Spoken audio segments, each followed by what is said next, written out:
Primera cosa que volia comentar. Avui us parlaré de coses molt estranyes, coses que segurament no us sonen. No us sonen perquè no estan al vostre dia a dia. És a dir, parlaré d'energia fosca o de l'expansió de l'univers. Tot això no us afecta a l'hora de fer una truita o a l'hora d'anar a comprar o a l'hora de treballar. Són coses que són totalment alienes a l'experiència humana. Per què és això? Doncs deixeu-me, com a mínim, intentar justificar-ho, tot i que el que jo diré ara és una mica simplificat, però perquè ens entenguem. Podem pensar que l'existència, els fenòmens, s'organitzen en diferents escales. Podem pensar, per exemple, que hi ha una cèl·lula vegetal que té un diàmetre de micres, o podem anar una miqueta més a dalt, podem pensar en un peix que està a l'oceà, que ja és del voltant de 2 centímetres, 15. Podem pensar en ecosistemes terrestres, on viuen diferents animalons, i podem pensar també a l'escala de la Terra, que fa, em sembla, són 40.000 quilòmetres de circunferència, si no estic errat. I aquí al mig he posat l'escala humana, que és aproximadament 1 metre, pot ser 1 metre, 1 metre i mig, 2 metres, però és d'aquest ordre de magnitud. Aquí és on estem nosaltres, en aquesta escala.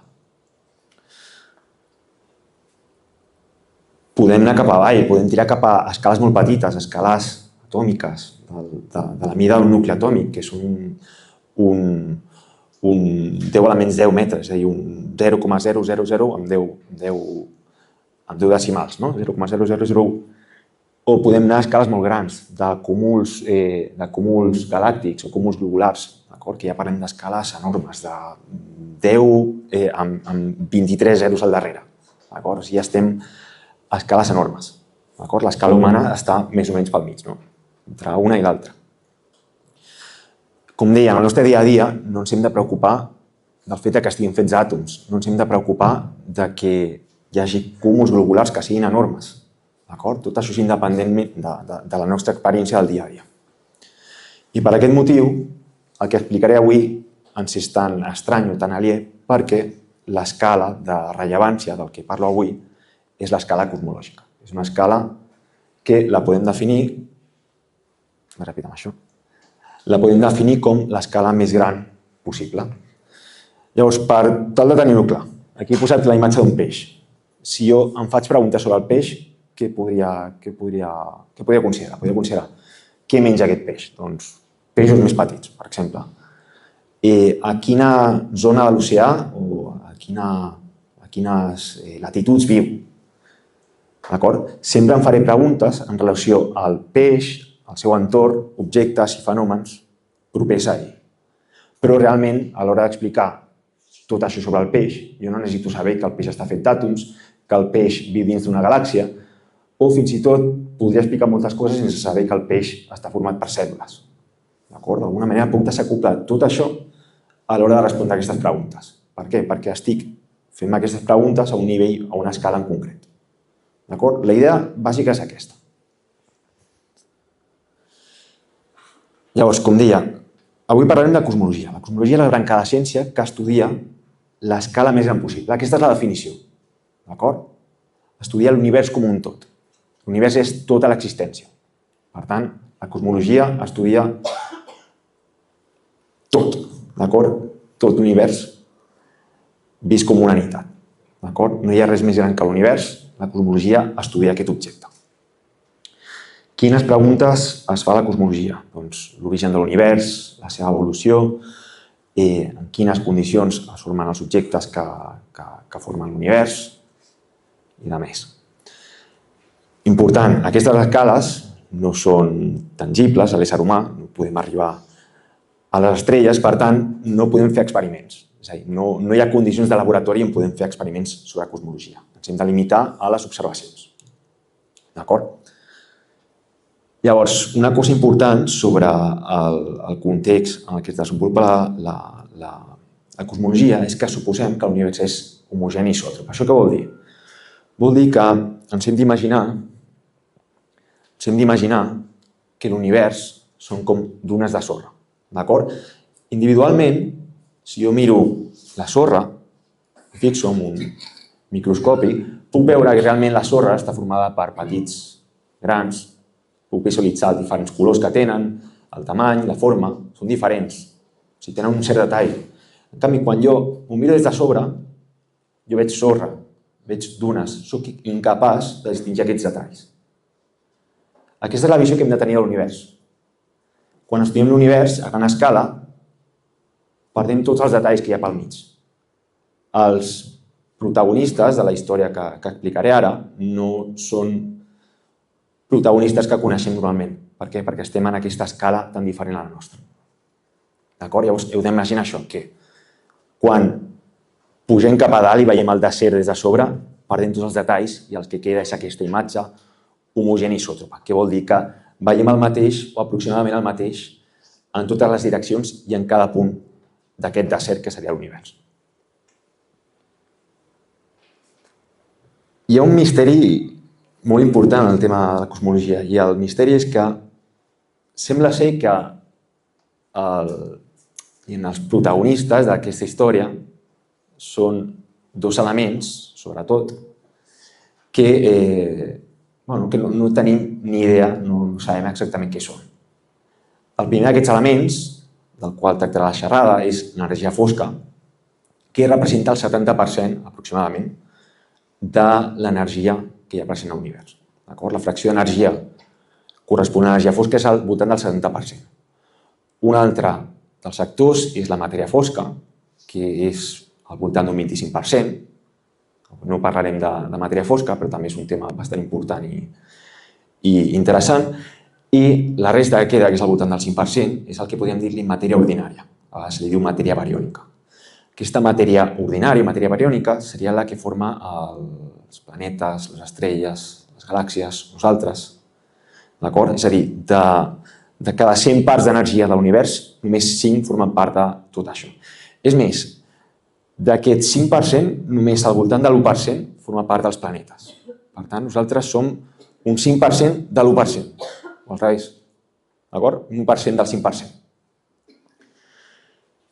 Llavors, en aquest context, vol dir que ens hem d'oblidar de tot el que normalment utilitzem per entendre la natura i ara haurem de treballar amb aquests dos. L'energia fosca i la matèria fosca són els responsables de la dinàmica de l'univers. Però ja tornarem a això, d'acord? Això és una mica el que parlarem més endavant.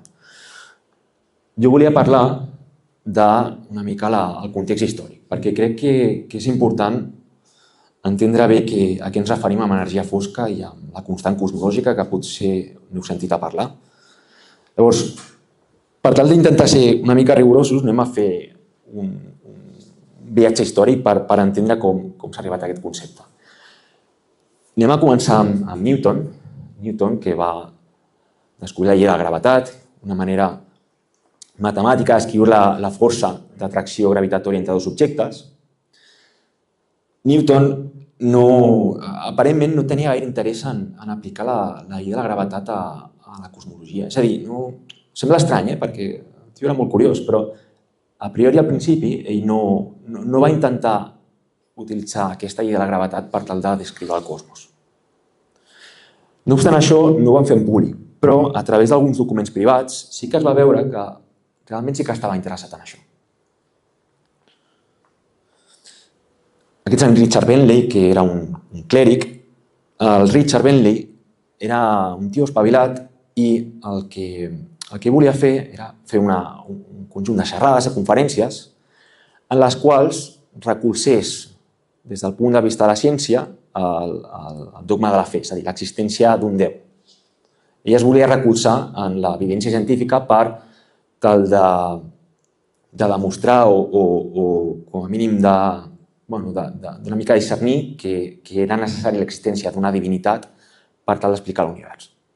Llavors, per tal de preparar aquestes xerrades, envia una sèrie de cartes a Newton i en aquestes cartes, que són privades, però posteriorment es van descobrir, sí que es va poder veure que Newton tenia algunes idees respecte a l'estructura de l'univers. La idea de Newton inicialment era aquesta. Això és una imatge del que es coneix com l'univers estoic, els estoics de l'antiguitat. Consisteix en un univers que és infinit en l'espai, però que la distribució de matèria o l'extensió material és finita, d'acord? És a dir, només tenim matèria en una petita esfera, però realment això està envoltat per un buit infinit. D'acord? Aquesta és la idea que tenien els estoics i que també era compartida per Newton. Aquesta era una mica la idea que hi tenia en ment. No obstant, això té un problema, que ja parlant amb el Bentley ja es va donar compte, i és el fet de que, a veure si es pot veure, bueno, potser no es pot veure el vídeo. Bueno, no us preocupeu, aquí es veia un vídeo que era una simulació on podem veure diferents objectes que es deixen anar i per la seva pròpia força d'atracció acaben col·lapsant. Això és bastant lògic, no? Si dos cossos s'atreuen per la gravetat, si jo els deixo quiets, tenen tendència a col·lapsar, no? Doncs la idea és aquesta, si tenim un univers de la mena del que us he ensenyat, el que esperaríem és que eventualment aquests objectes xocarien, col·lapsarien. Llavors això tiraria per terra el model de Newton d'un univers que s'extén infinitament a l'espai, però materialment, és a dir, les estrelles només es distribueixen en una zona molt localitzada. No seria possible per aquest efecte de col·lapse. Llavors, la següent idea va ser, però i què passaria si realment aquestes estrelles estan distribuïdes uniformement al llarg de tot l'univers? És a dir, ja no estan limitades a una regió petita, sinó que permeto que estiguin distribuïdes uniformement al voltant de tot el cosmos. De tal manera que si estan col·locades uniformement, és a dir, distribuïdes aquí espaialment i tot això, doncs la força d'atracció de cadascuna d'aquestes estrelles s'equilibraria amb l'altra, fent que això s'equilibrés. D'alguna manera que una estrella tiri cap a un costat, però una altra tiri cap a l'altre i que tot quedés en equilibri. Això va ser una idea interessant. El problema està en que aquest sistema, on tu tens estrelles fixes que estan equilibrades per la gravetat, és un sistema que és metastable. Què vol dir això? Que si tu li dones una petita empenta a una de les estrelles, tot es tira per terra, tot col·lapsa. Té el mateix problema, exactament el mateix problema que té un univers finit. D'acord? En comptes de tenir un únic event de col·lapse, tindríem molts col·lapses, però no seria estable. Una petita empenta i tiraria tot per terra. Quina és la solució que van donar?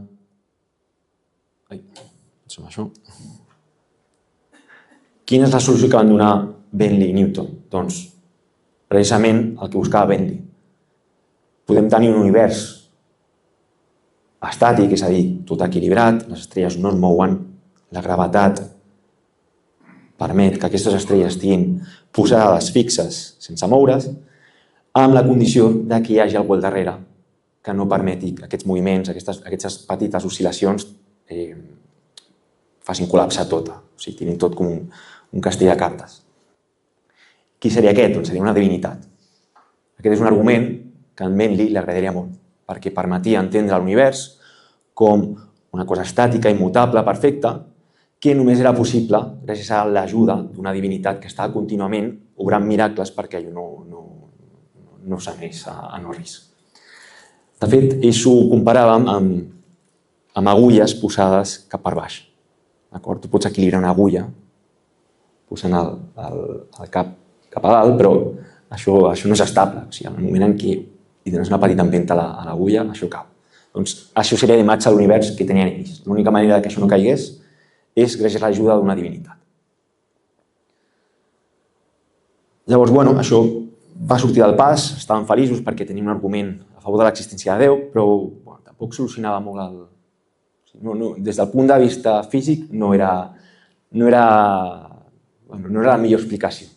Tot i això, és important aquest conjunt de cartes perquè és una de les primeres manifestacions de la cosmologia física, el moment en què utilitzen les lleis de la gravitació per entendre l'univers. Tot i que tingués aquest tipus d'arguments allà ficats per tal d'explicar-ho tot, però com a mínim era un dels primers intents d'explicar tot això. Deixeu-me avançar una mica amb l'Olbers. L'Olbers es va plantejar una paradoxa. Jo diria que no va ser la primera persona que es va plantejar l'Olbers, o sigui que es va plantejar això. O sigui, no va ser l'Olbers el primer que s'ho va plantejar, però es coneix amb aquest nom. Bàsicament ens diu, si tenim un univers amb infinites estrelles, com plantejava Newton, emplaçades cadascuna uniformement, tal, si jo estic aquí a la Terra i miro al cel, en cada possible direcció hauria d'haver una estrella, no? Perquè si l'univers és infinit i hi ha estrelles per tot arreu, la meva vista ha d'apuntar necessàriament cap a una estrella, em miri cap on miri. Per tant, el cel nocturn hauria de ser infinitament brillant, hauria de ser com mostra en el vídeo aquest. Evidentment, això no passa. D'acord? Això és un altre problema de l'univers estàtic del qual parlava Newton. D'acord? Aquesta paradoxa no tenia cap tipus d'explicació en aquell moment. Algunes possibles solucions que es van donar a l'època. La primera és que l'univers és finit, hi ha un nombre finit d'estrelles, per això no veiem infinites estrelles al cel. Però això ja té xoca una mica amb el que hem comentat al principi, del col·lapse.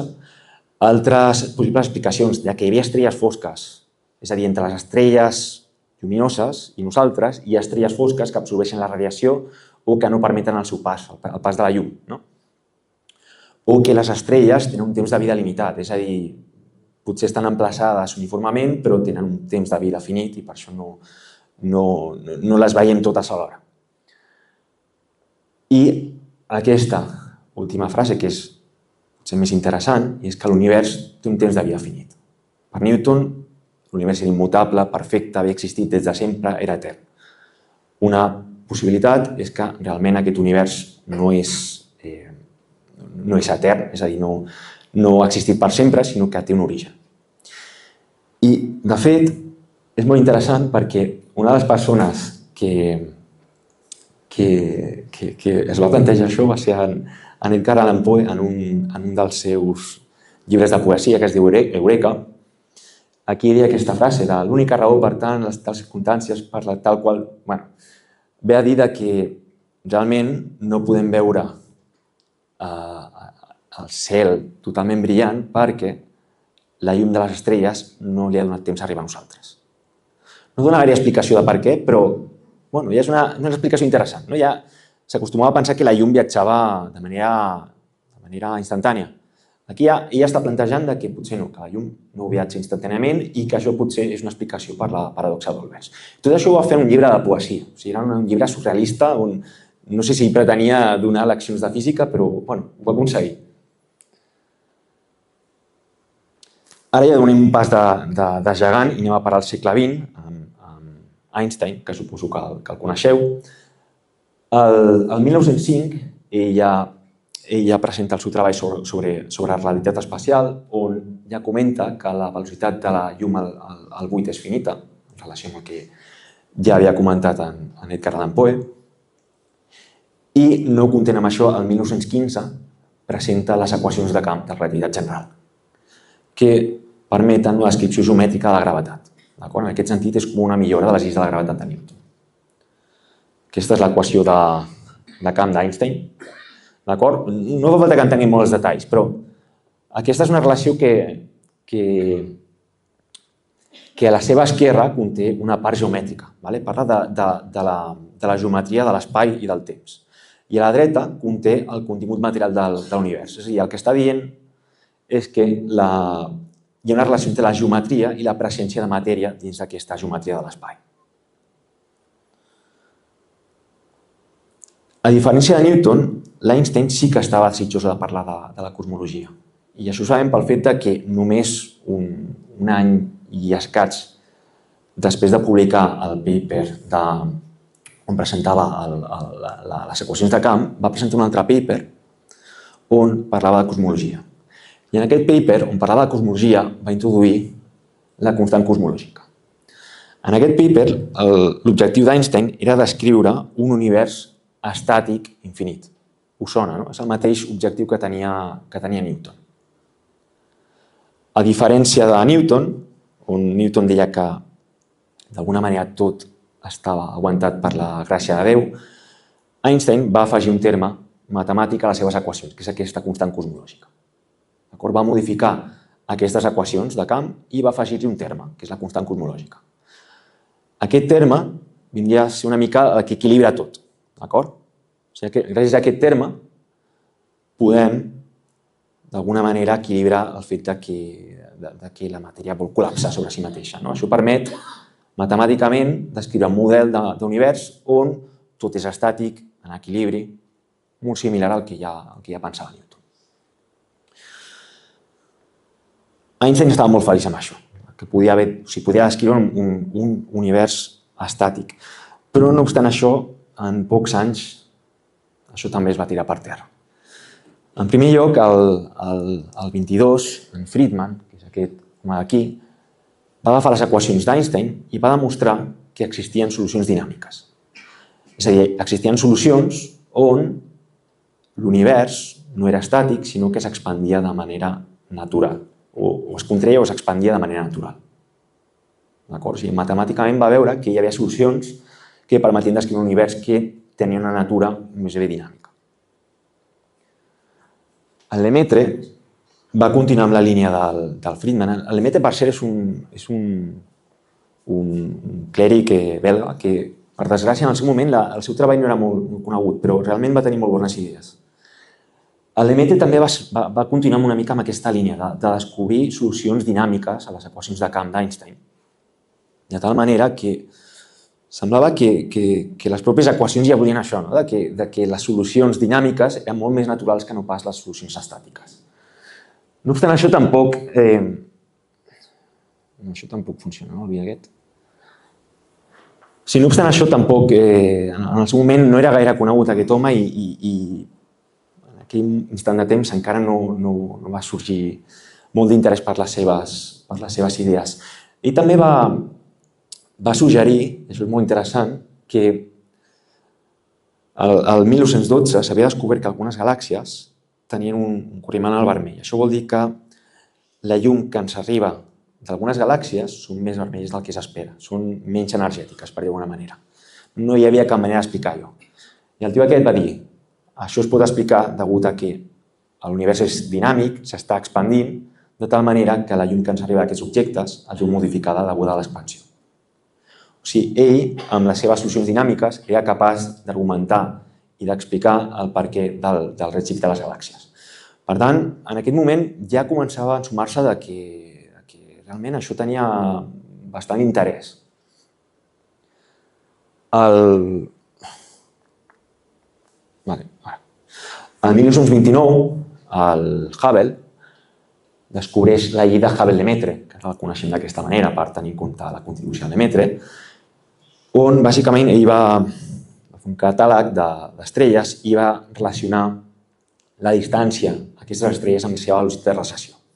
I va veure que formava una línia recta. Hi havia una relació entre la velocitat i la distància a les galàxies. Quan més lluny estaven, més ràpid recedien, és a dir, es movien de nosaltres.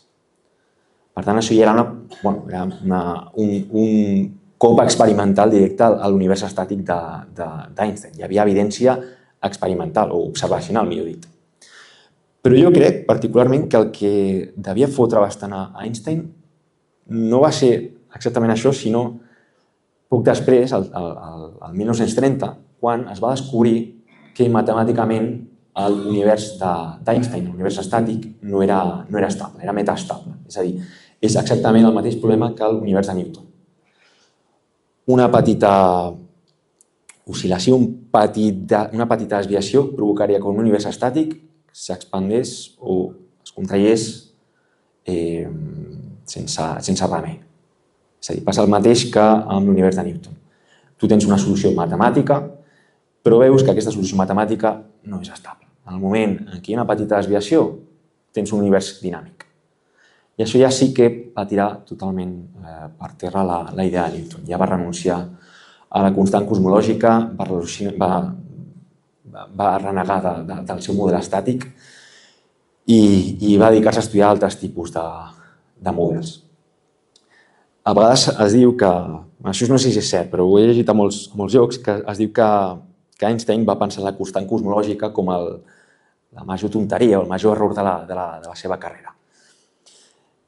Hem de pensar que per Einstein la constant cosmològica realment és un artifici, és un objecte matemàtic que ell no té ni idea de què és. És a dir, no acaba d'entendre bé d'on surt ni com explicar el seu origen, però simplement li convé. Per tant, un cop va observar això, no va tenir cap problema de donar-li una patada i enviar-la fora de la seva teoria. D'acord?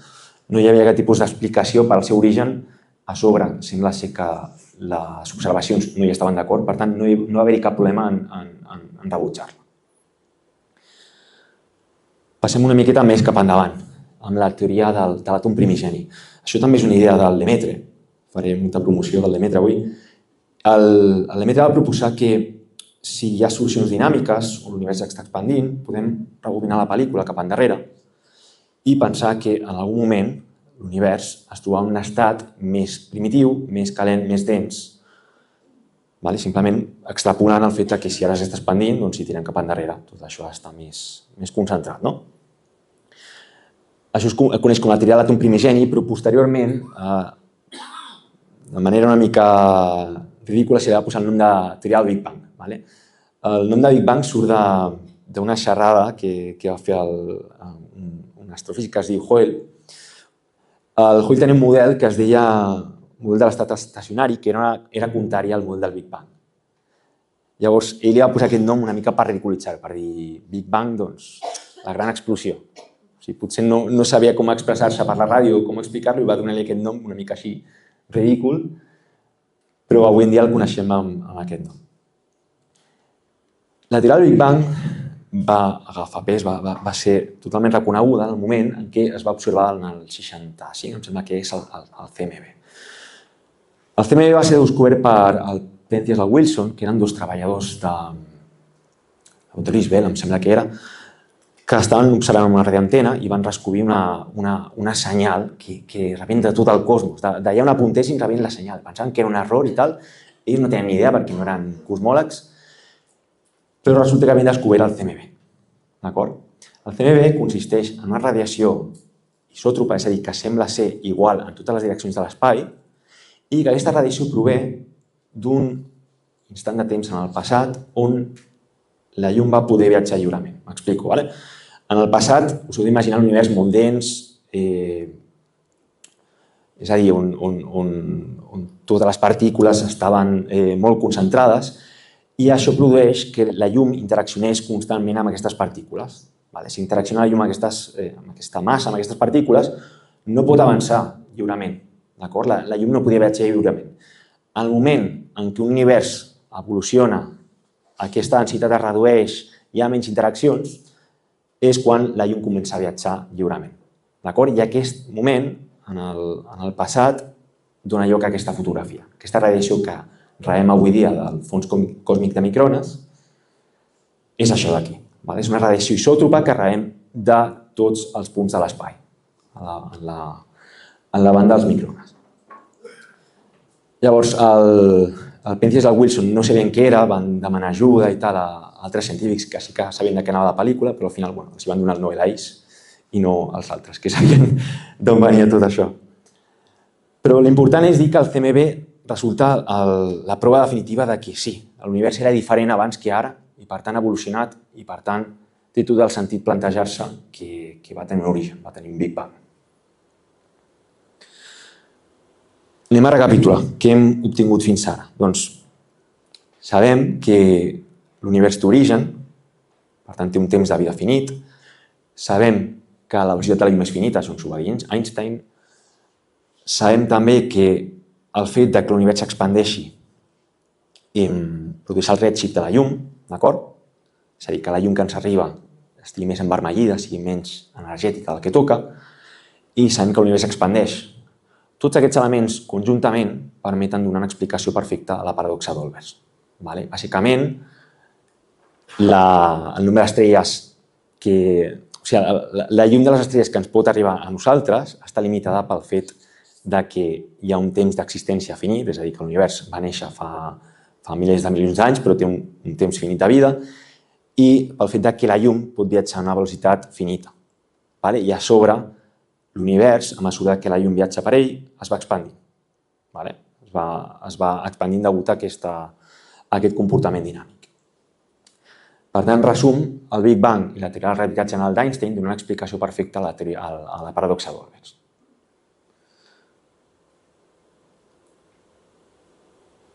Hi ha alguna pregunta fins ara? Algú? Dona el micro, dona el micro. De lo visto hasta ahora, yo creo que muy interesante, es fundamental, es lo que pone el fondo cósmico de microondas, que es una prueba definitiva del Big Bang. La gente que hay aquí es mayor y habrá tenido televisores con válvulas. Cuando desconectabais, aquella nube de lluvia de partículas, eso es el fondo cósmico del microondas. Eso lo captaban los televisores cuando se desconectaban, eso es eso, pero de ahí se saca muchísima información. Exacte. ¿Tenéis una pregunta por allá? Sí. Uy. Jo volia preguntar si l'univers té un origen, però per què dius que és finit? Si té un origen, no pots seguir, si s'expandeix, és infinit per sempre allà. O sigui, tindrà un final? Això és una bona pregunta que calia fer-se. El que es pensa ara és que l'univers és pla. Pla vol dir que la geometria de l'univers és la geometria euclida, la geometria que hem estudiat al col·le. Això realment ara no ens interessa per res, però deixa'm dir-te que un univers pla suposa que és infinit. L'univers és infinit. No només és infinit que quan va néixer, és a dir, si tirem cap endarrere, l'estat aquest dens, supercalent, concentrat, també era infinit. L'univers era infinit abans i és infinit ara. Però s'expandeix. Com entenem això? Doncs, realment és difícil d'entendre perquè la ment humana no està preparada per pensar en aquests conceptes, però anem a pensar que l'univers és un tauler d'escacs però amb infinites caselles, i tens peces d'escacs per allà. Entre diverses peces hi ha diverses caselles. Ara t'ho imagina't que l'espai s'expandeix. Què vol dir? Que entre aquestes caselles apareixen noves caselles. Què passa amb les peces? Ara estan més separades. És a dir, el tauler era infinit al principi, és infinit ara, però les peces que conformen el tauler d'escacs estan més separades. D'acord? Llavors, quina és la forma de l'univers? No tenim ni idea, no ho sabem. Ens costa d'imaginar si realment... Estem parlant d'un objecte en 3 dimensions, que ho pensem, però realment no sabem la seva topologia. La seva topologia seria una mica la seva forma, no tenim ni idea. La ment humana potser no és capaç d'imaginar-se com pensar en la forma de l'univers. Però el que sí que sabem és que matemàticament podem entendre un objecte que sigui infinit però que s'expandeixi, és a dir, que es faci més gran. En aquest sentit, que els objectes en aquest espai s'estan allunyant entre ells perquè s'està generant més espai entre els objectes. Aquesta és la manera que tenim d'entendre l'expansió de l'univers.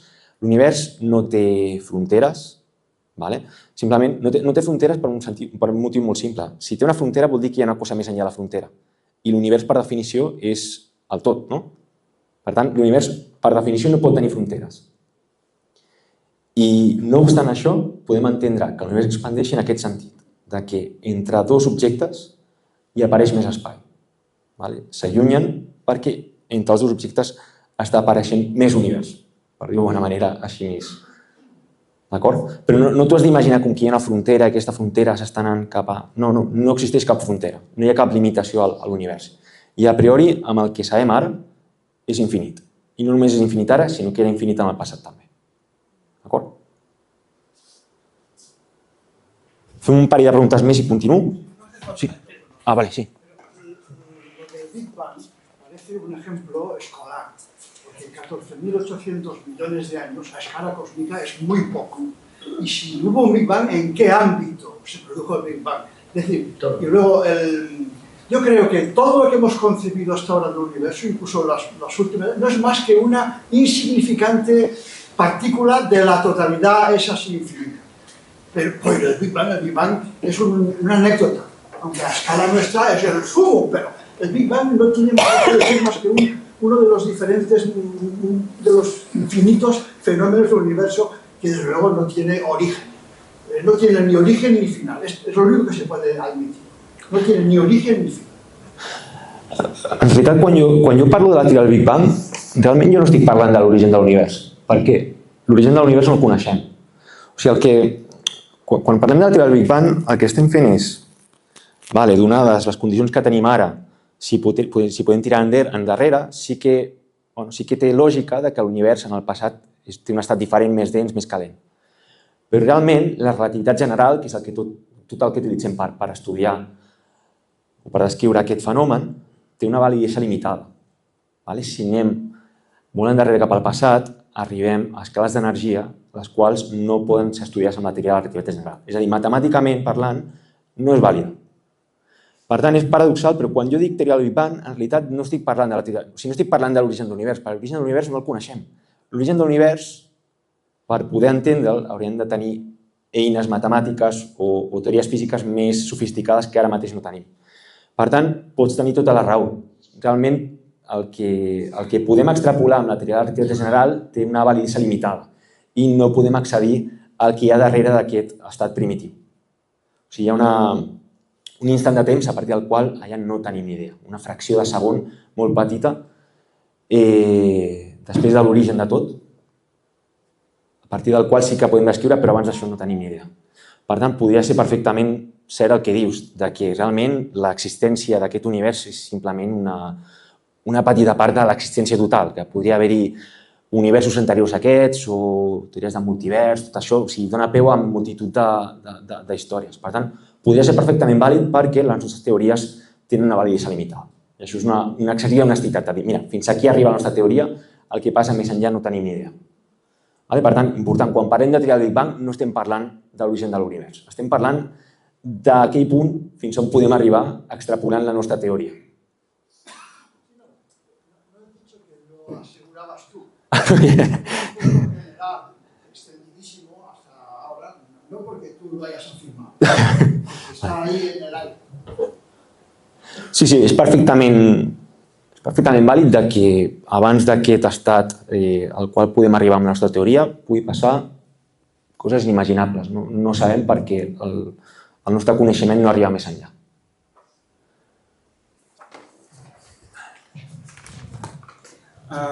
Has dit que l'univers s'està expandint des de fa molts milions d'anys. Aleshores, no és possible que una part de l'univers estigui tan lluny que no ens arriba la llum d'aquesta part de l'univers perquè s'està allunyant més ràpid de la velocitat que la mateixa velocitat de la llum i aleshores és possible que una part de l'univers, inclús altres universos, siguin indetectables precisament perquè no ens arriba la llum, perquè estan massa lluny, doncs estan allunyant massa. Podria fer una sola pregunta? Després hi haurà més torn de preguntes, però si tens alguna altra pregunta, endavant. No, perquè ara parlaven de l'origen de l'univers i me sembla bastant... Hi ha molt paral·lelisme en com sorgeix una partícula des del seu camp de la partícula, que hi ha experiments que assenyalen que la consciència de l'observador o els sensors, com l'experiment de la doble rendija, que és la consciència o la mesura d'aquest camp quàntic que fa col·lapsar la seva ona i genera la partícula. D'igual forma, si hi hagués un camp quàntic molt fort al principi, abans del Big Bang, aquesta fracció de segon que no coneixem, per una consciència que tampoc coneixem, també podria materialitzar-se en una super-mega partícula i d'aquí pot venir el Big Bang. Què sembla? Aquesta pel·li la veuria. No, a veure, la primera pregunta era sobre... L'he perdut. Hi ha una part de l'univers que no... Sí, continuo. Sí. Sí, que hi ha una part de l'univers que potser no coneixem perquè se'n va més lluny, més ràpid. Sí, això de fet és un petit spoiler del que parlaré més endavant, però és el que dius, el fet que l'univers estigui expandint, encara no ho he dit, però ho fa de manera accelerada, produeix que hi hagi llum que mai pugui arribar a nosaltres, per aquest fet que l'espai s'està expandint a mesura que avança la llum. Tornaré a això més endavant, no et preocupis. Respecte a la teva segona pregunta, no tinc ni idea. O sigui, al final, la nostra teoria arriba fins a cert punt i a partir d'allà hi ha especulacions. Fins que no tinguem una teoria més sofisticada de la gravetat, no podem dir res més. Però sí, hi ha moltes especulacions, però en aquesta xerrada jo no diré res més, perquè tampoc estic gaire segur. Tornant al tema de la constant cosmològica. Quan Einstein li va donar la patada, es van començar a estudiar universos d'Einstein de Sitter, que eren universos que no contenien constant cosmològica, i eren una mica més o menys el que era trendy en aquella època, el que estava de moda, estudiar aquest tipus d'univers. No obstant, aquest tipus de model d'univers tenia problemes. Per exemple, en alguns casos es van donar compte que aquest univers predia un temps de vida, un temps d'expansió, més petit que el temps de vida d'alguns cúmuls globulars. És a dir, hi havia objectes dins de l'univers que eren més vells que el propi univers. Això no té cap sentit. Això ja començava, com a mínim, apuntava a la direcció que potser tirar la constant cosmològica fora del model potser no era tan bona idea. Però això eren sospites. Anaven apareixent moltes coses d'aquestes que després potser simplement eren qüestions de com entenien el model i tot això. O sigui que hi havia problemes en el model cosmològic, però a vegades s'anaven solventant. Per tant, només hi havia petites sospites, però anaven sortint del pas. La constant cosmològica, torno a repetir, en el moment en què Einstein la va plantejar, era un terme matemàtic. Hem d'entendre matemàtiques. És a dir, necessito això per explicar el que jo vull. No tinc ni idea de què és. D'acord?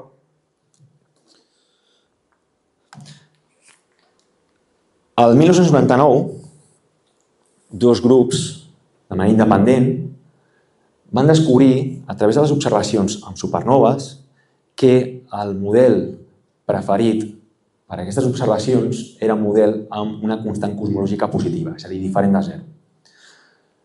El que això implica en aquell context és que l'univers no només s'està expandint, sinó que ho està fent cada cop més ràpid. És a dir, un pot admetre que l'univers s'expandeixi. Per què? Perquè és similar a agafo velocitat amb un cotxe, començo a frenar, el cotxe està avançant, però com que estic frenant, el cotxe s'accelera. Podria pensar que l'univers, per la seva condició inicial, pel seu moment inicial, va començar a expandir-se, però eventualment en algun moment es pararia degut a l'efecte de la gravetat. Si no hi ha constant cosmològica, l'efecte seria aquest. Però amb la presència de la constant cosmològica diferent a zero, que és el que van descobrir, el paradigma nou és que realment l'univers no només s'està frenant, no només no s'està frenant, sinó que s'està accelerant. És a dir, aquesta expansió de l'univers, aquest augment de les distàncies entre els objectes que hi ha presents dins l'univers és cada cop més ràpid. D'acord? Això ho van descobrir dos grups independents, el del Risch i el del Perlmutter, que els dos van guanyar el Premi Nobel per això, un descobriment capital en la cosmologia moderna. I aquí tenim un petit gif on ens podem imaginar aquesta història. Tenim aquí galàxies que al principi estan molt a prop i a poc es van separant. Això no és degut a que les galàxies s'estiguin movent unes respecte a l'altres. Això està passant perquè és el propi espai entre les galàxies el que s'està fent més gran. Aquesta és la idea de l'expansió accelerada. Per tant, ara el paper de la lambda, un cop van descobrir que aquesta lambda és diferent de zero, canviar el seu paper. Ara ja no és un terme matemàtic que serveix per descriure un univers estàtic que al final resulta que no és estàtic, sinó que és un terme que és necessari per poder explicar les observacions cosmològiques. Tot i això encara, en aquest moment s'accepta àmpliament el fet que aquesta lambda sigui diferent de zero perquè les observacions prediuen que aquesta lambda és diferent de zero amb molta evidència científica. És a dir, estadísticament parlant, era molt probable que aquesta lambda fos diferent de zero. Això és el que s'utilitza en el context científic per determinar si una cosa és certa o no, l'estadística. Doncs, estadísticament parlant, es va comprovar que aquesta lambda era diferent de zero, era positiva, amb molta seguretat. Llavors, en aquell moment és quan la lambda passa a formar part del paradigma cosmològic. És a dir, ara passa de ser una especulació a ser un ingredient principal de tota aquesta història. Abans de res, deixeu-me fer 5 cèntims sobre aquestes supernoves que ells van estudiar. Aquestes supernoves són fenòmens molt violents degut a sistemes de dues estrelles. Una d'aquestes estrelles és una nana blanca. La nana blanca comença a robar-li energia i matèria a l'altra estrella fins que la quantitat de matèria que ha rebut de l'altra estrella fa impossible mantenir l'equilibri i això acaba col·lapsant i fotent un tro increïble. Estrelles com aquestes que exploten poden produir una lluminositat més gran que la pròpia galàxia que dona... on estan continguts aquestes estrelles. És a dir, és més brillant la pròpia estrella que no pas la galàxia que les conté. Això són fenòmens que duren poc des del punt de vista còsmic, però en aquell moment en què fa l'explosió són enormement brillants. La gràcia d'aquestes explosions estel·lars és que són bastant ben conegudes. Els astrofísics coneixen bé la física d'aquestes explosions i serveixen com objectes de referència. Què vol dir això? Vol dir que si d'alguna manera comparem la brillantor amb la qual veiem aquests objectes sabent la brillantor que haurien de tenir, podem inferir la distància. Aquesta distància, aquesta definició de distància és el que es coneix com distància de lluminositat. No ve al cuento ara explicar els detalls d'això, però sí deixeu-me dir-vos que aquesta distància d'alguna manera té informació sobre els paràmetres cosmològics i entre ells té informació sobre quina és la proporció d'energia que correspon a l'energia fosca. Llavors, utilitzant aquesta observació de supernoves a través del mètode de la distància van permetre trobar que aquesta energia fosca tenia un paper molt important dins de la cosmologia.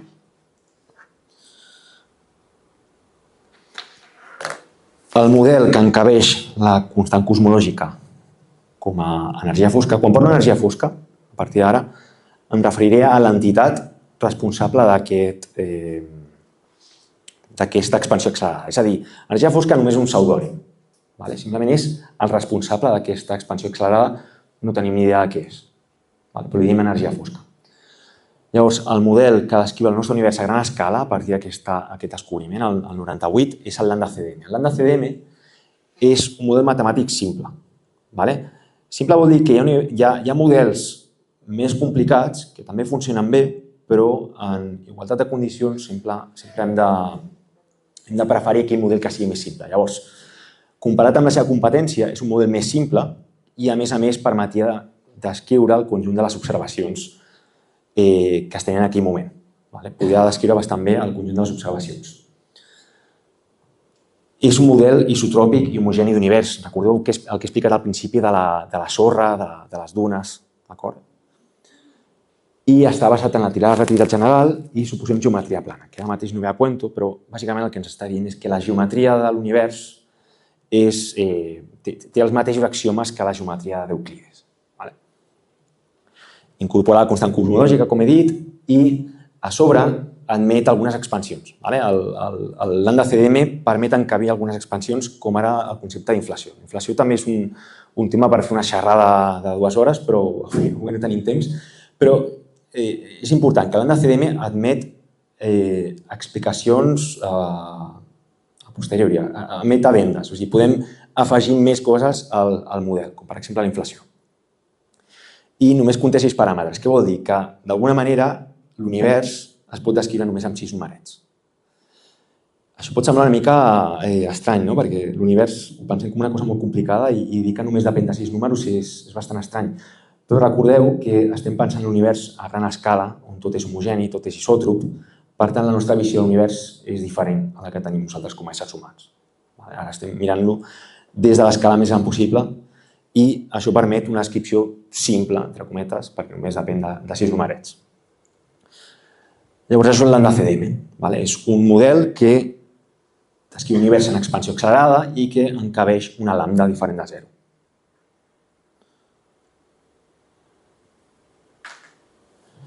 Llavors, com anava comentant, el tema de la lambda, de la constant cosmològica, ja sospitava des d'algunes dècades abans del descobriment aquest, del 98, però ara ja per primer cop té el paper de protagonista.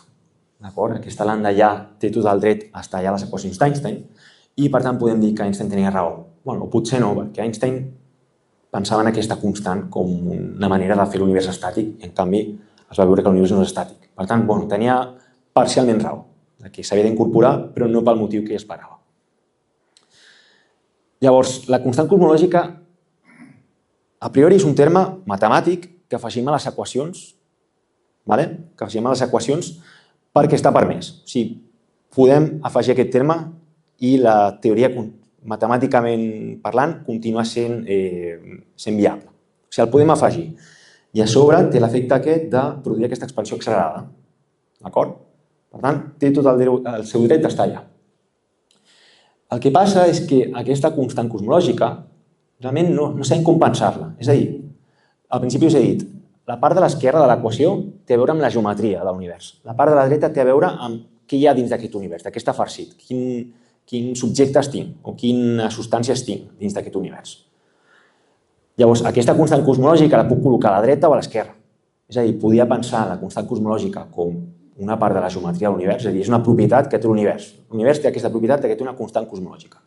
O podia pensar, no, realment el que està passant és que aquesta lambda realment està simbolitzant una substància, alguna entitat que hi ha dins de l'univers que està impregnat d'aquesta substància i que produeix aquest efecte de repulsió, d'acceleració, o sigui, d'expansió accelerada. Realment, avui en dia encara no tenim clar si va a l'esquerra o si va a la dreta. No tenim clar si el seu origen és geomètric, si és material o una combinació de les dues, perquè potser hi ha diversos efectes que es combinen allà donant lloc a una constant cosmològica. Llavors, com deia, hem de pensar en l'energia fosca com un pseudònim que simbolitza una entitat que produeix un efecte. Aquest efecte és una expansió accelerada. No tenim ni idea de què és, només sabem el nom. Això és similar a la matèria fosca. Comentaré, perquè ho he de comentar en algun moment de la xerrada, tot i que no hi parlaré gaire, però la matèria fosca és similar en aquest sentit. La matèria fosca és també una entitat que no tenim ni idea de què és, hi ha 1000 candidats, però sabem quin efecte produeix. És com saber que hi ha hagut un crim, un assassinat, sabem que hi ha un assassí, no tenim ni idea de qui és l'assassí. Llavors, la matèria fosca i l'energia fosca és el nom en clau que es li donen als sospitosos, però realment no se sap la seva natura. La matèria fosca té rellevància, sobretot en la dinàmica de galàxies. Per exemple, si un observa la rotació de galàxies, un esperaria, sembla que no es veurà el GIF. El que s'espera és que aquesta galàxia, aquí a la vora, giri més lentament que aquí al centre. Això és el que s'espera a priori amb la física de Newton. No obstant, el que s'observa és que les galàxies, en realitat, giren d'una manera més uniforme. És a dir, que en tot el radi de la galàxia la velocitat és més o menys uniforme. Llavors, això amb la matèria visible de la galàxia no es pot explicar. L'única manera d'explicar aquesta dinàmica de la galàxia és afegint ad hoc o a posteriori hem d'afegir un nou element, i aquest nou element és la matèria fosca. Això és similar a l'energia fosca, en el sentit que no sabem què és, però és necessària la teoria perquè tot funcioni, per tal d'entendre les observacions. L'energia fosca és similar, però amb l'expansió. Necessitem afegir l'energia fosca per poder explicar les observacions, però no tenim ni idea de què és.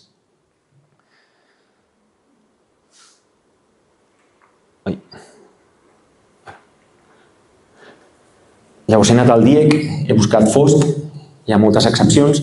Quines ens interessen a nosaltres? Ens interessa la primera, que és privat totalment o parcialment de llum a claredat, i aquella última de difícil de veure, de discernir i d'entendre. És a dir, el nom d'energia fosca el que reflexa és el fet que no tenim cap pista sobre el seu origen, sobre la seva natura, ens és totalment desconegut, i a sobre és una entitat que no interacciona amb la llum. És a dir, no emet radiació, no podem observar directament amb els nostres telescopis l'energia fosca. L'únic que sabem és que té algun efecte gravitatori perquè apareixen les equacions d'Einstein, però amb els nostres observatoris no podem mirar directament l'energia fosca. Per tant, el nombre de fosc té a veure amb aquestes dues excepcions, que és desconeguda i que no interacciona amb la llum.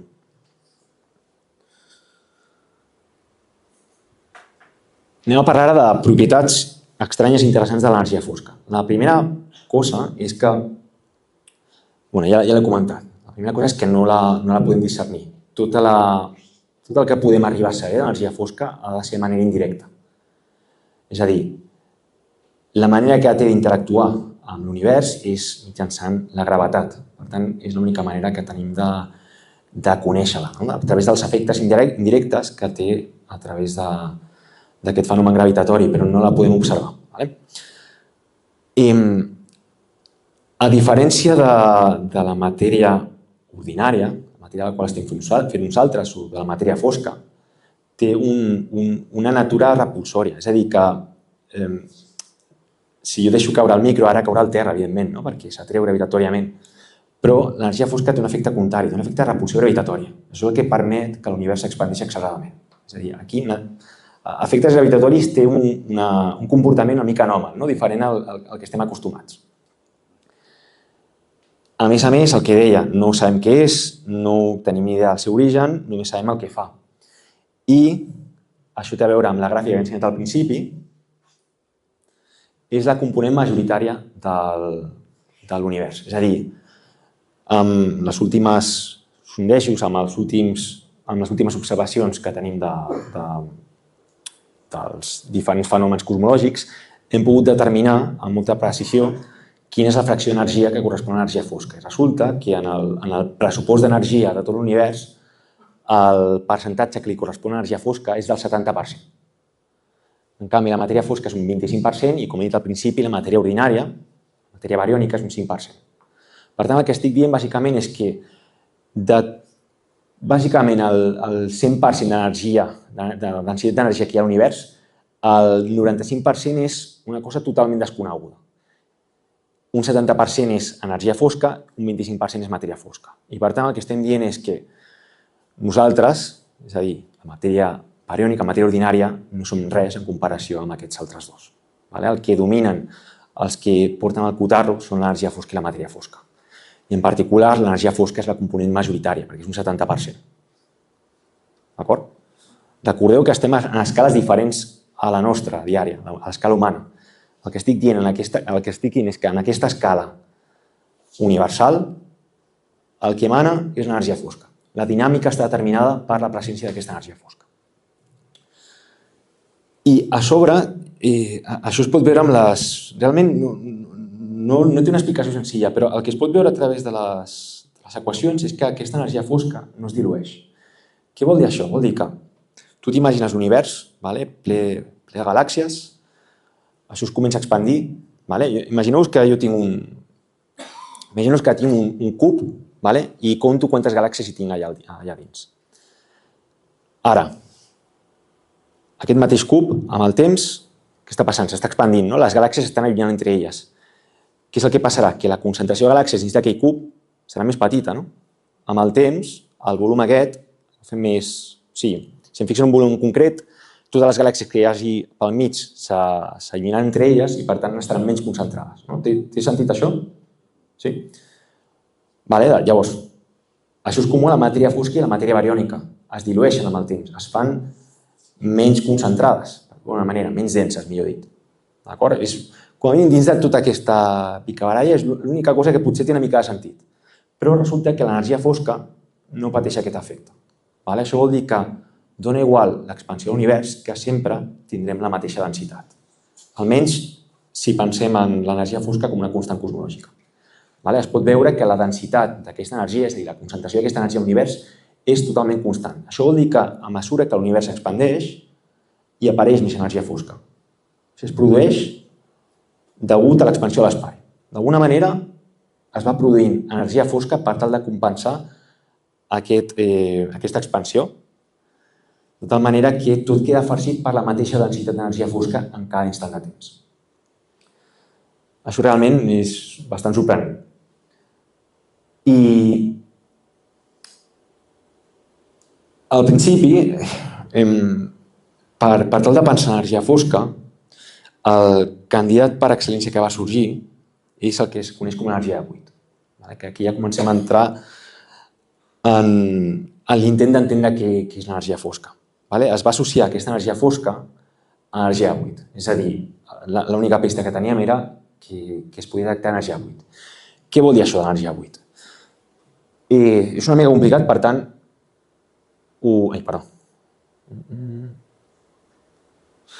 tant, intentaré explicar a poc. La teoria quàntica de camps ens diu que no podem conèixer amb precisió l'energia present en un sistema. És a dir, si el buit fos totalment buit, sabríem la seva energia, seria zero exactament, i això contradiria una mica els principis de la quàntica. Per tant, el que hem de suposar és que fins i tot el buit té associat una energia. D'acord? Fins i tot l'espai buit, que hi ha entre les galàxies, ha de tenir associat una energia. Això és independentment de la constant cosmològica. És una cosa que esperem. O sigui, ha d'existir aquesta energia de buit. Per tant, aprofitant que això existeix, doncs no hi ha candidat més perfecte que l'energia de buit. A sobre també encaixa a nivell matemàtic perquè la descripció de l'energia de buit és molt similar a una constant cosmològica. Per tant, sembla ser que és el candidat perfecte, l'energia de buit com a constant cosmològica. És a dir, l'energia que hi ha associada a l'espai buit és un molt bon candidat a energia fosca. És el responsable físic d'aquesta energia fosca. I a priori podríem estar contents amb això i dir, doncs ja tenim un candidat que a sobre sembla ser que encaixa bé, que a priori sembla que tot està correcte, però el tema està en que quan un es va a les observacions i diu, vaig a comparar la densitat d'energia fosca que tinc a l'univers, degut a el que puc observar a les observacions, i vaig a veure què em prediu la teoria quàntica. A veure què em diu, quina quantitat d'energia de buit he de tenir i vaig a comparar-la amb l'energia de buit que realment estic observant. Si un fa aquest exercici i compara la densitat d'energia teòrica, és a dir, la que prediu la teoria, amb el que s'observa, obté aquesta quantitat, que és un 1 seguit de 123 zeros. Aquesta és la diferència entre les dues quantitats. És la pitjor predicció de la història de la ciència. D'acord? O sigui, no podem ni imaginar aquest nombre. És horrible com a predicció. Realment estic sent una mica pessimista, perquè aquest número surt quan un considera escales energètiques molt altes, que és la massa de Planck. Realment, si un es limita al model estàndard, el problema no és tan greu, només són 60 zeros o 30, però tot i així sembla que no hem solucionat el problema. I a sobre, un tema afegit és que si un fa el pressupost de l'energia de buit, hi ha multitud de constituents. Un hauria de sumar multitud de termes, tots amb nombres molt dispars, o sigui, un de 10 a la 30, 10 a la 20 i tal. Un ha de sumar tots aquests termes i al final quedar-se amb un numeret que hauria de clavar a què era allà, l'energia observada. O sigui, hi ha el doble problema de que tenim quantitats enormes i que a sobre han de conspirar totes entre elles per donar un nombre molt petit. Això no té cap sentit. És el conegut problema de la constant cosmològica. La teoria quàntica de camps prediu que l'energia fosca, si és energia de buit, hauria de ser enorme. Massa gran com per poder ser responsable de l'energia fosca que observem, que està d'acord amb les nostres observacions.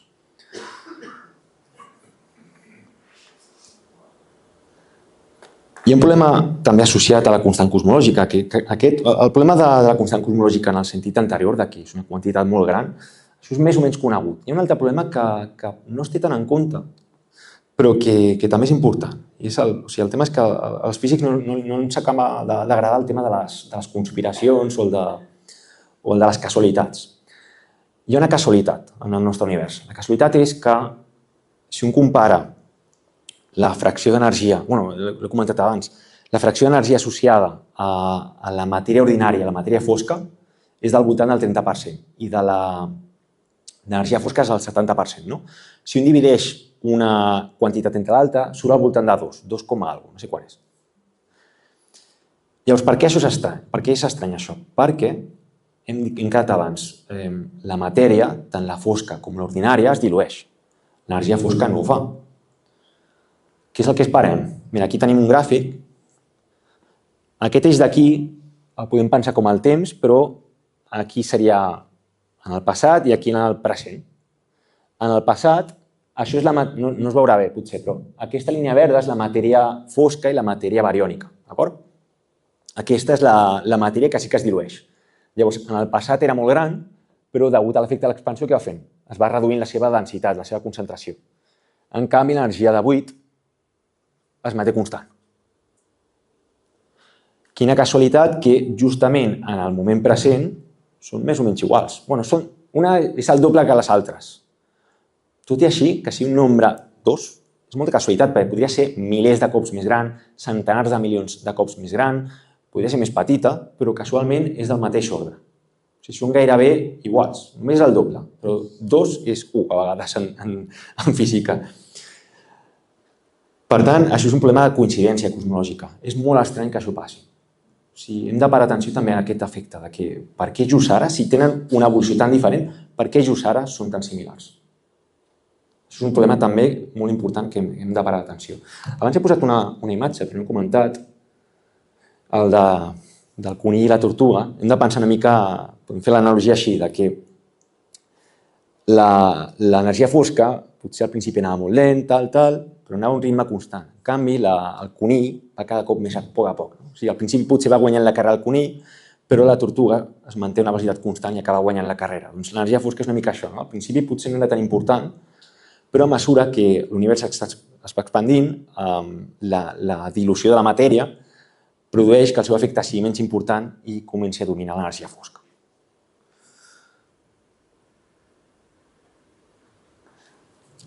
Deixeu-me ara parlar breument del tema de les observacions. He dit, no hi ha observacions directes d'energia fosca.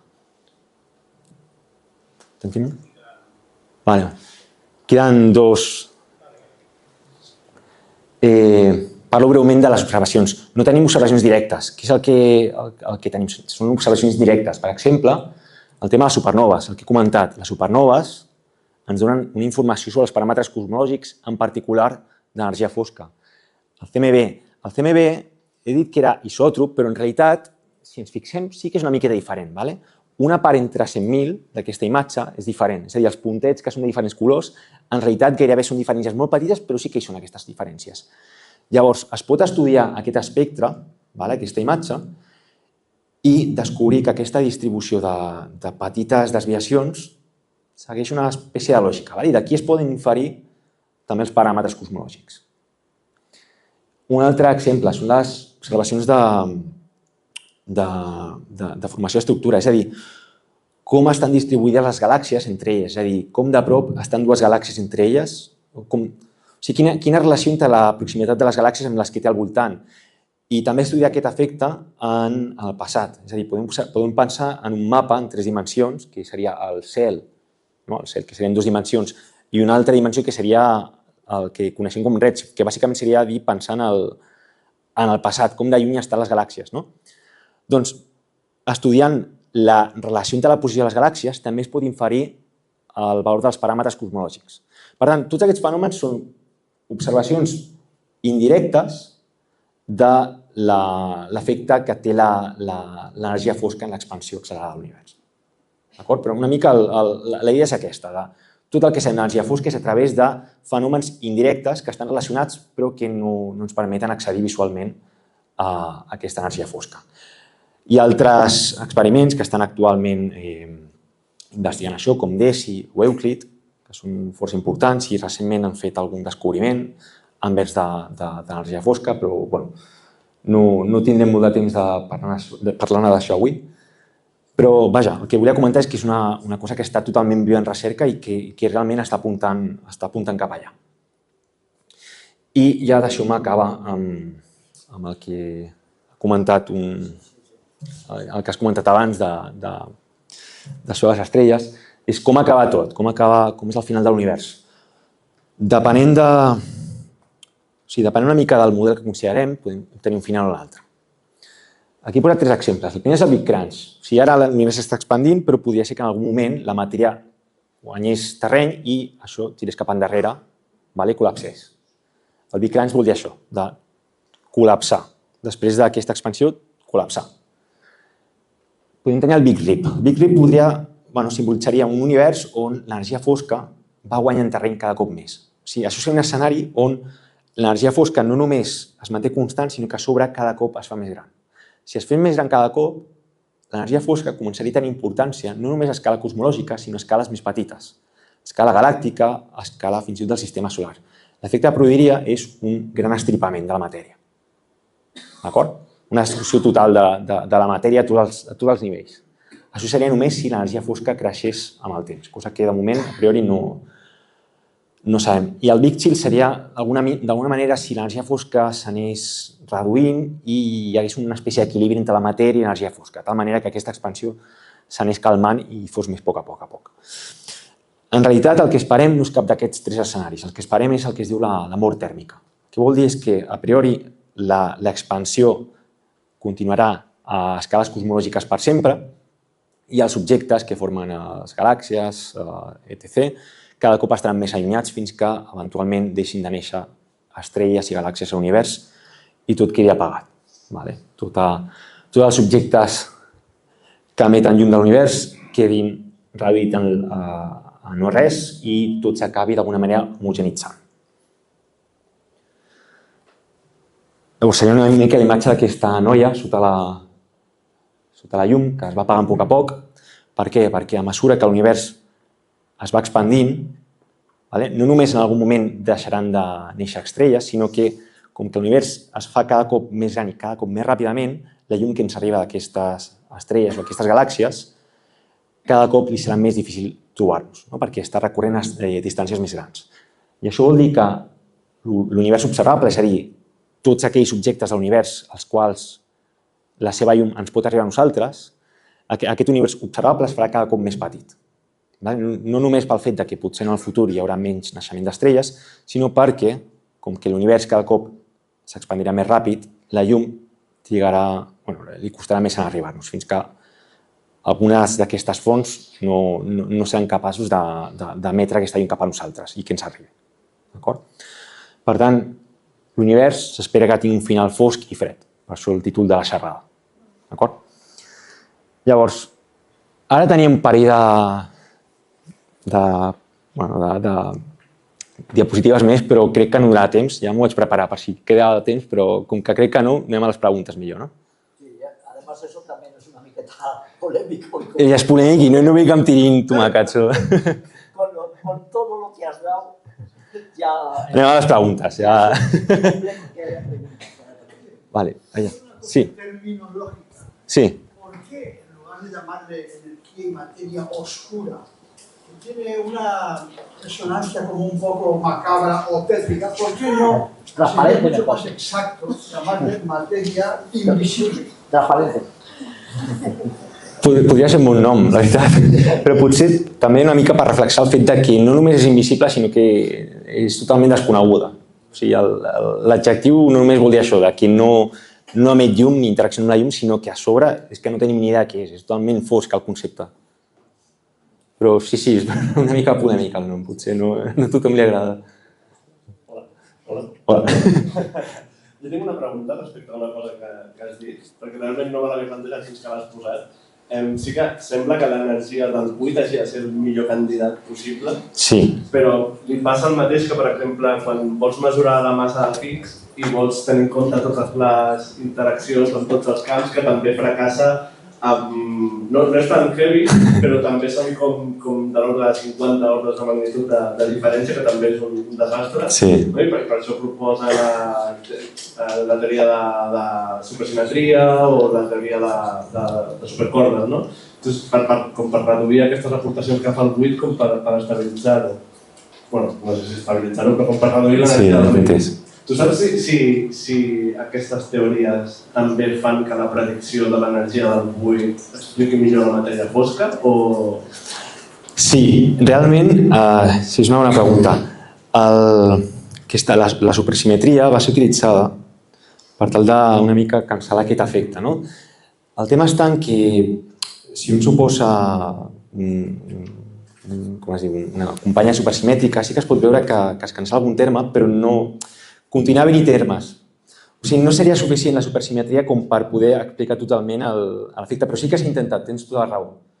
Dins de la cosmologia també s'ha intentat explicar a través de la supersimetria, però no és suficient per poder explicar-ho, ni de conya. A sobre s'ha de tenir, és el que comentava, hi ha multitud de candidats. O sigui, no només t'has de preocupar d'un camp en concret, sinó que has de tenir en compte tots els camps. Si els camps afegeixes més energia avui, Exacte. I tot això de conspirar per cancel·lar i que doni aquí un número que és superpetit. O sigui, no té cap sentit. Futuro no ve. Coge. Jo tinc dues, Sí. les dic seguidament i ja... Vale. Sí, la primera m'ha estranyat quan has parlat de l'Emitre Sí. i que explicava el desplaçament al roig de les galàxies amb el desplaçament. L'Emitre, amb la seva justificació, va incorporar l'efecte Doppler? I la segona pregunta, és que els models de l'univers que s'han mostrat parlant d'una geometria euclidiana, però és que precisament Albert Einstein, que parlava de l'espai-temps com a mitjà de tot, parlava de que aquest no és euclidià. No és una mica paradòxic? Són molt bones preguntes. La primera pregunta, el Lemaitre. L'efecte Doppler realment és molt similar a aquest efecte, però no és exactament el mateix. Aquí, d'alguna manera, l'energia de la llum es mesura una cosa que es diu la longitud d'ona, que és una longitud característica de la llum. Quan més petita sigui aquesta longitud d'ona, més energètica és aquesta llum. Llavors, degut a l'expansió de l'univers, aquesta longitud d'ona, que és una longitud, també es fa més gran. I el fet de fer-se més gran fa que aquesta energia sigui molt més petita. Llavors, l'efecte sí que pot ser una analogia de l'efecte Doppler, és similar, però no és realment el mateix. Aquí aquest efecte, el que descriu Lemaitre, el que utilitza per explicar aquest envermelliment, és degut a l'expansió de l'univers, no per l'efecte Doppler. Però sí que és veritat que és similar, o es pot fer l'analogia, d'acord? Però realment la seva explicació és degut a aquesta expansió, que fa que la longitud d'ona de la llum també s'expandeixi i sigui menys energètica, sigui més vermella, que es diu. Respecte a la teva segona pregunta, tens tota la raó, jo no he volgut ficar-me gaire en això, però l'univers que planteja Einstein és tancat. No és un univers euclidià, té una geometria diferent. D'acord?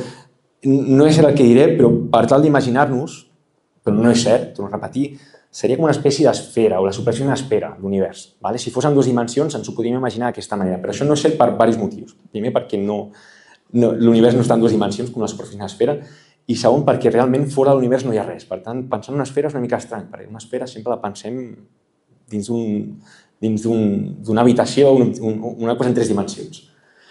Però tens tota la raó. L'Einstein pensava en un univers corbat, amb curvatura, un univers tancat. Posteriorment, per tal de tenir un univers finit, estàtic, tot això necessites un univers tancat. Per això ell ho va plantejar d'aquesta manera. Però després va observar que no, que més bé és pla. O sigui que la curvatura de l'univers és molt petita. Però sí que és cert que ell en el seu moment, per tal de descriure aquest model estàtic, en equilibri, tot això sí que va recórrer a una geometria nuclear, a un univers tancat. Exacte. Això al final li van tirar endarrere les observacions. O sigui, tenia aquesta proposta, tenia aquesta il·lusió d'un univers uniforme, però l'evidència es va veure que no, que l'univers no era tancat. Perdona. Sí. M'escoltes? Sí. Arrel de la pregunta que ha fet el company abans, l'última que ha fet, que l'univers s'expandia molt ràpid i que potser nosaltres no podem arribar a veure'l, m'ha sorgit el dubte de l'univers s'està expandint des de fa molt de temps, però en canvi nosaltres l'estem estudiant des de fa molt poc. Qui va més ràpid, nosaltres o l'univers ara? Depèn de quantes beques doni per estudiar. No sé, el progrés que s'ha fet la relativitat ara té... La relativitat general té poc més d'un segle i, no sé, depèn de com ho vegis. En un segle sí, hem descobert coses, hem tirat molts satèl·lits a l'espai, encara no sabem moltes coses. El tema de l'energia fosca, la matèria fosca encara són temes candents. Per tant, no sé, no sabria què dir-te. Suposo que nosaltres hem fet un gran avenç, però ara mateix estem una mica encallats. O sigui, ens podria haver una mica d'ajuda per determinar què és la matèria fosca i l'energia fosca. Així que no sé. Ara, amb les noves observacions, potser podem averiguar alguna cosa més.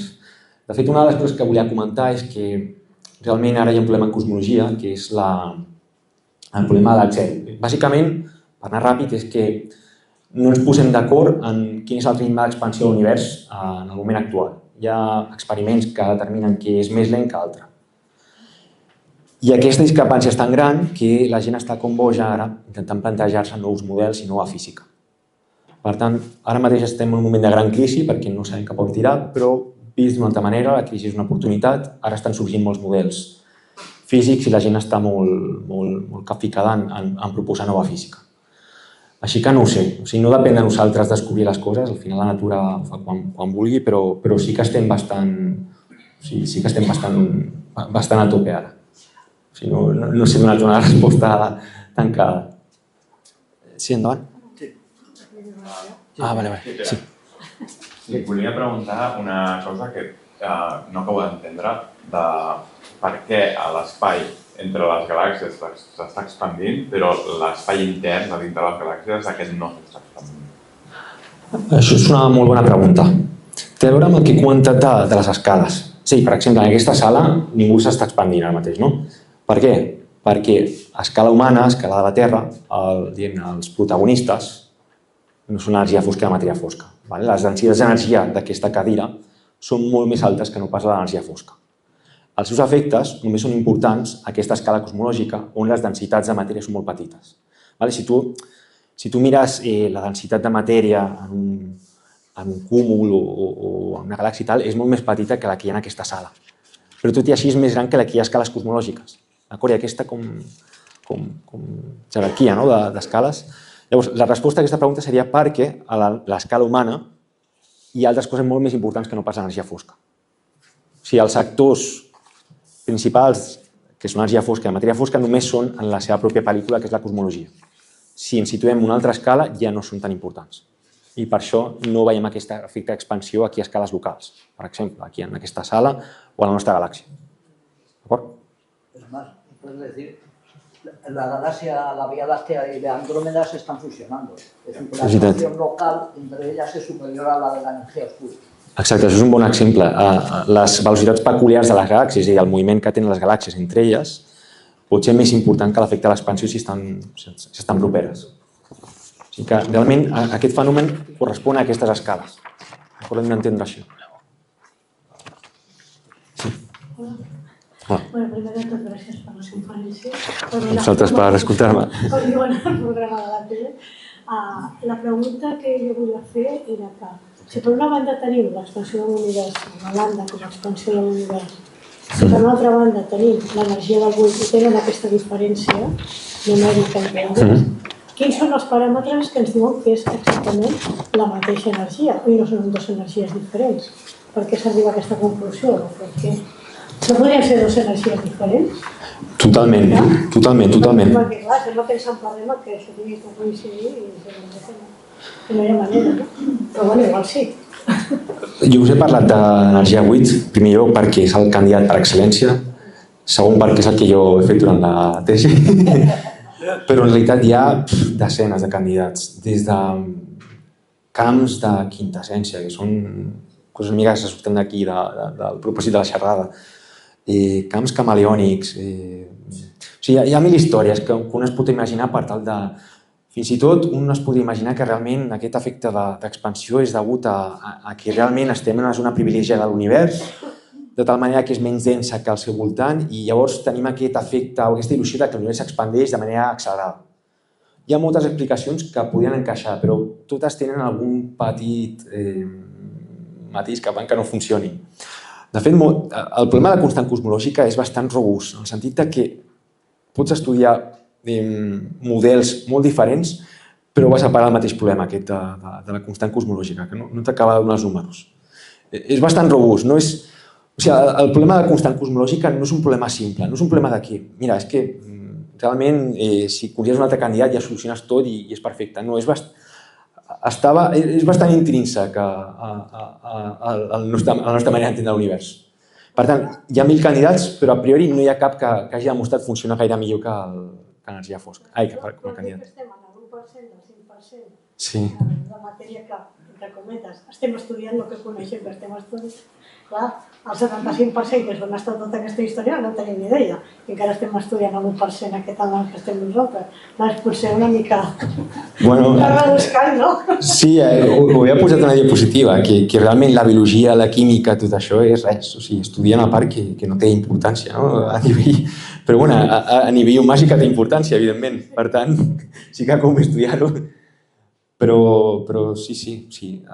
El que realment, com a primera aproximació, el que existeix a l'univers és energia fosca. Com a segona aproximació, fiques la matèria fosca. Si vols anar una mica al detall, doncs ja fiques les altres coses. I com a candidat, doncs, ara mateix l'energia de buit encaixa bé, però té moltes problemàtiques. Però tot i així, altres models tenen també els seus matisos i els seus problemes. Per això encara estem com estem i no ho hem solucionat. Però és cert que no és l'única cosa que un s'ha plantejat. Un moment, sisplau. Un segon, ara. Jo volia fer una reflexió del que has dit al final, que al final t'expandeix l'univers, no? I tot es va separant. És així de trist al final o hi ha algo positiu? És com al final assistirem tots i ja està. Que pretendes estar Us he avisat abans de la xerrada, eh? Tots heu vingut aquí sabent el que s'esperava. És que pienso estar al final. A priori sí, a priori és un final una mica trist. És una vida, si ja no possibilitat de vida no hauria, no? Al final ja... O sigui, la vida tal com la coneixem ara sembla molt complicada. Hi ha una història de l'Asimov on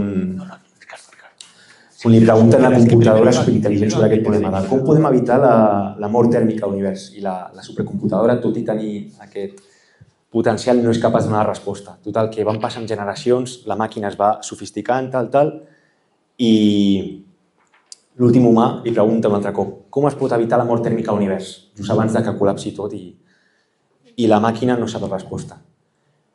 10.000 milions d'anys després, la màquina diu que se haga la luz, i comença l'univers un altre cop. Sí, una mica... Em va agradar la història, però ara mateix sí que som pessimistes. El que esperem és això, a menys que d'alguna manera es descobreixi que l'evolució d'aquesta energia fosca no és com esperem i que potser que aquesta expansió s'atura o alguna cosa, això sí que canvia la història. Però ara per ara no hi ha res que indiqui que això no acabi així. Sí, energia 8, ¿es energia 8 o energia vacío? Energia de buit, de vacío. O sigui, estem dient que fins i tot quan no hi ha presència de matèria, hi ha energia. I això encaixa bé amb la constant cosmològica, perquè la constant cosmològica és un número, una constant és un número que està present en tot l'univers. Què està present en tot l'univers? El buit. Per tant, a priori, és un bon candidat per això. Sí. Volia, precisament, si ens podries ampliar una mica més de l'energia del buit, i si el càlcul és que és tan gran, si es manifesta d'alguna manera, i per què hi ha les pegues per explicar que s'ajusti a l'energia fosca. És a dir, quina problemàtica hi ha. O sigui, una mica més, expandir una mica més. El problema principal, això va començar als 60, amb un rus que es deia Sedovik. Sembla que era la Unió Soviètica. L'home aquest, des de la teoria quàntica de camps, és a dir, de l'estudi quàntic de les partícules, va raonar, certament tenia raó, que la principal contribució de l'energia de buit a la constant cosmològica és el que es coneix com l'energia al punt zero. Aquesta energia al punt zero,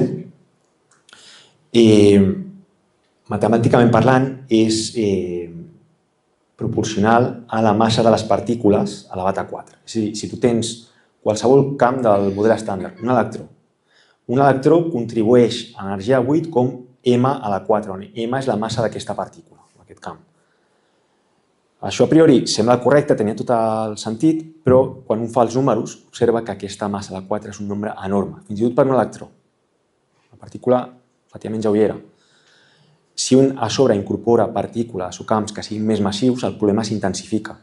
I si un pensa a sobre que ha de sumar tots aquells números per tal que doni aquell número tan petit, on ja no entens res. El que estem dient és que tu ara comences a sumar nombres, 100, 1.000, 10.000, 0,1, 2, 10 milions. Sumes tots aquests nombres tan diferents entre ells i la resposta és 0,00000.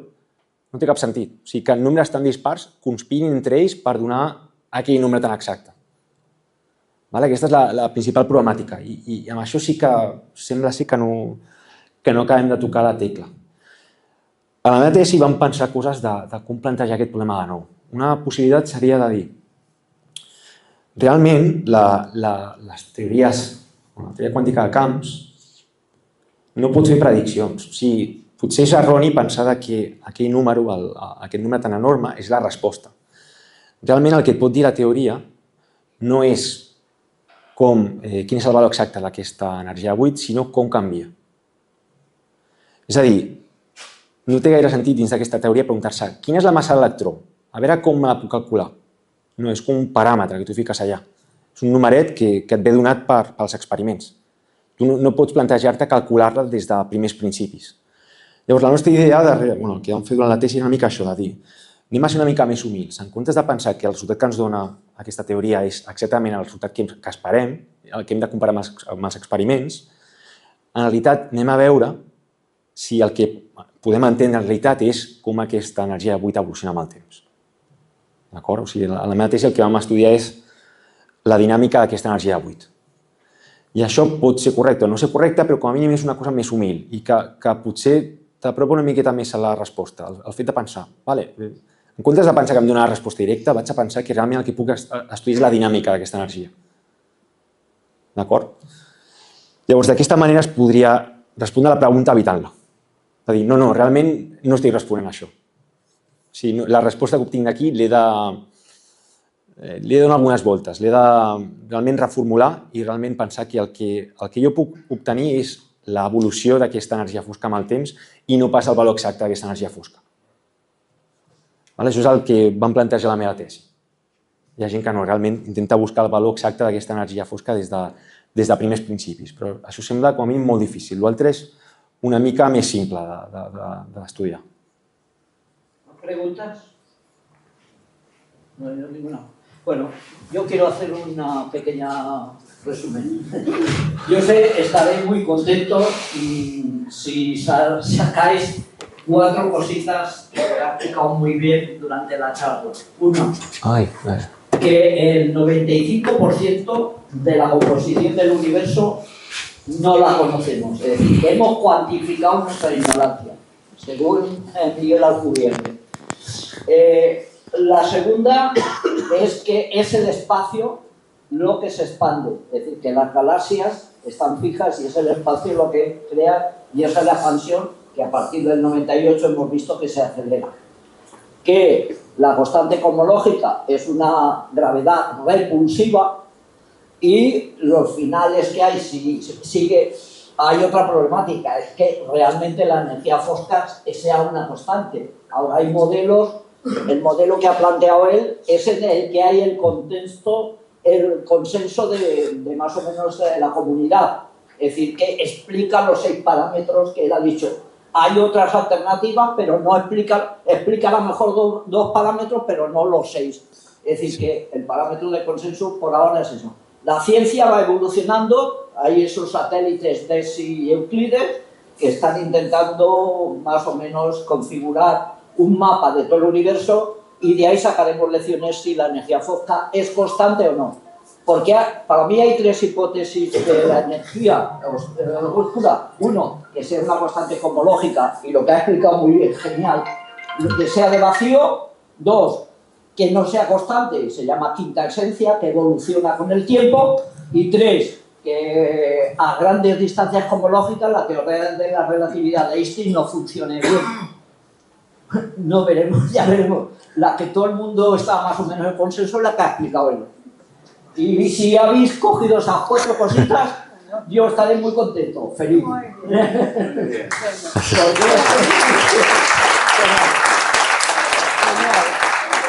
Genial.